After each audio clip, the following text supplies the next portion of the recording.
there is nobody that grew up with a perfect family. None of us do. Sometimes you look at the kid like, oh, look at that kid, man. He's so lucky. You know, mom and dad Christians, and they live in a $10 million home, and they got nice cars, and look at the mom and dad and all this other stuff. You have no idea that dad's got a cocaine addiction. You have no idea the mom and dad fight. You have no idea that they don't even sleep in the same bed. You don't know everyone's drama, but everyone's got some kind of drama. So I think one of the things that helped me is the following. When I would look at my lack of in an area of my life, and I say, oh my gosh, but man, my parents got a divorce. Oh my gosh, but I'm a 1.8 GPA. Oh my gosh, look at me, I'm from Iran. Nobody wants to buy insurance from a guy that's Iranian when 9/11 just happened. I would hear all that stuff that I'm feeding myself, right? I had one rule I followed. Listen, if you can talk, if you can walk, if you can see, if you can hear, if you can taste, if you can smell, if you speak a language, if your mind works and you can do enough of that, you can do whatever you want to do in your life, period. I don't need an alibi. I don't need an excuse. So for some people, that is a father. For some, it's a mother.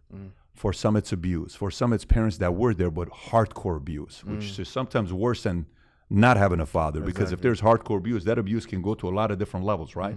So, sitting there and wondering about what we lacked and all this other stuff, almost always for the rest of your life, you will always use an alibi with that. I had a guy that told me, and he said, messaging him right now, and he says, well, you don't understand for example, perfect example to give you. We have 2 events going on this week, okay? One is in Dallas, one is in Louisville. Both of them are expected to have 2,000 to 4,000 people at their events, okay? Dallas and Louisville. Now watch this. Dallas weather has a bad storm. So Dallas is going to be in the 20s to 40s. This week, Dallas is going to be 1 degree on Monday. 1 degree. When I lived in Dallas 5 years, we never had 1 degree. The other team's going to Louisville. Louisville's conditions are also bad.